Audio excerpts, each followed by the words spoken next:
જય શ્રી રામ. હર હર મહાદેવ. જેનું પેટ ખાલી હોય તેને ખવડાવવાથી આશીર્વાદ મળે, પણ જેનું પેટ ભરેલા હોય તેને તમે ખવડાવશો તો અહંકાર મજબૂત થશે.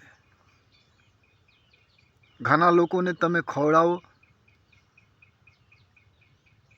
તો એને લાગે કે હું કાંઈ છું. ઘણા લોકોને તમે ઇજ્જત આપો તો અભિમાની બની જાવે.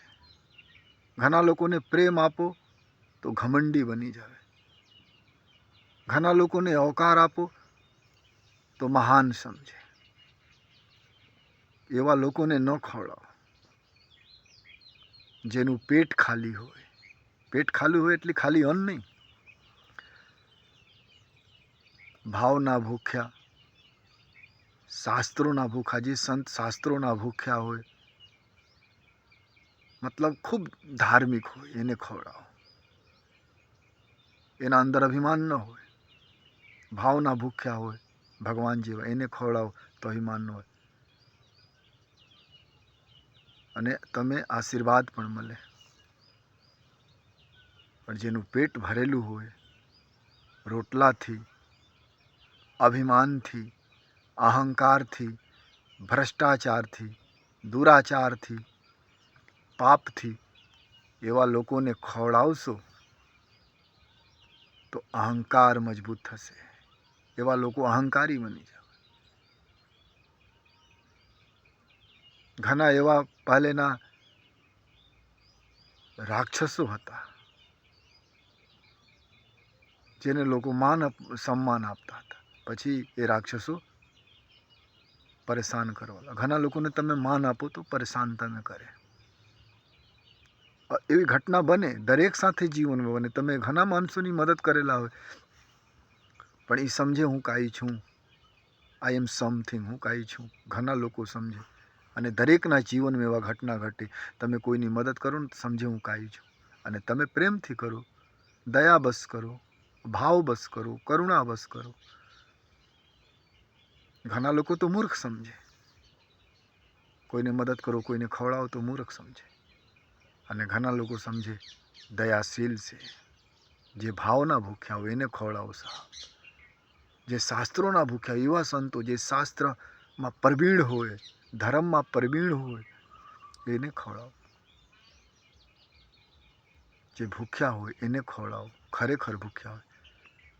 પણ જેનું પેટ અભિમાનથી, ક્રોધથી, નફરતથી, દુરાચારથી, પાપથી, અધર્મથી ભરેલો હોય એને ન ખવડાવો. પુણ્ય ન મળે, અહંકાર મજબૂત થશે એવા લોકોના. અને આજ કોઈ માણસ હોય ખરાબ માણસ, એનાથી બધા બીવે, ડરે તો એ ઓર તાકતવર બને, ઓર પરેશાન કરે જગતને. જેનું પેટ ખાલી હોય એને ખવડાવો. જેના પેટમાં નફરત ન હોય, પ્રેમ ભરેલું હોય એને ખવડાવો. જેનું પેટ નફરતથી ખાલી હોય, ક્રોધથી ખાલી હોય એને ખવડાવો. જેના દિલમાં નફરત ન હોય એને ખવડાવો તો આશીર્વાદ મળે.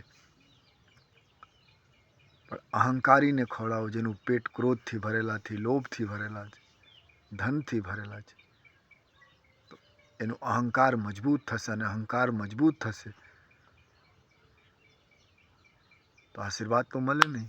ઘણી વાર રામચરિતમાનસમાં લખેલા છે, ઘણા દુષ્ટ પ્રવૃત્તિના મનુષ્યો તેને